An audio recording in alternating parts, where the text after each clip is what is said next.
ओम नमो भगवते वासुदेवाय। अजय एकादशी का महात्म्य। युधिष्ठिर ने पूछा, जनार्दन, अब मैं यह सुनना चाहता हूँ कि भाद्रपद मास के कृष्ण पक्ष में कौन सी एकादशी होती है, कृपया बताइए। भगवान श्री कृष्ण बोले, राजन, एक चित्त होकर सुनो। भाद्रपद मास में कृष्ण पक्ष की एकादशी का नाम अजय है। वह सब पापों का नाश करने वाली है। जो भगवान ऋषिकेश का पूजन करके इसका व्रत करता है, उसके सारे पाप नष्ट हो जाते हैं।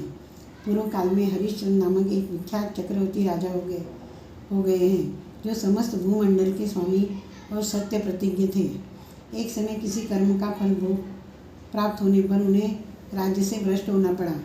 राजा ने अपनी पत्नी और पुत्रों को बेचा, फिर अपने को भी बेच दिया। पुण्यात्मा होते हुए भी उन्हें चांडाल की दासता करनी पड़ी। वे मुर्दों का कफन लिया करते थे। इतने पर भी नृपश्रेष्ठ हरिश्चंद्र सत्य से विचलित नहीं हुए। इस प्रकार चांडाल की दास्ता करते उनके अनेक वर्ष व्यतीत हो गए। इस राजा को बड़ी चिंता हुई।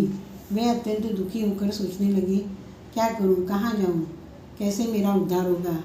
इस प्रकार चिंता करते करते वे शोक के समुद्र में डूब गए। राजा को आतुर जानकर कोई मुनि उनके पास आए। वे महर्षि गौतम थे। श्रेष्ठ ब्राह्मण को आया देख नृपश्रेष्ठ ने उनके चरणों में प्रणाम किया और दोनों हाथ जोड़ गौतम के सामने खड़े होकर अपना सारा दुखमय और समाचार कर सुनाया। राजा की बात सुनकर गौतम ने कहा, राजन, भादों के कृष्ण पक्ष के अत्यंत कल्याणमयी अजा नाम की एकादशी आ रही है, जो पुण्य प्रदान करने वाली है। इसका व्रत करो, इससे पाप का अंत होगा और तुम्हारे भाग्य से आज के 7वें दिन एकादशी है।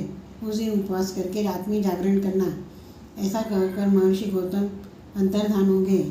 मुनि की बात सुनकर राजा हरिश्चंद्र ने उस उत्तम व्रत का अनुष्ठान किया।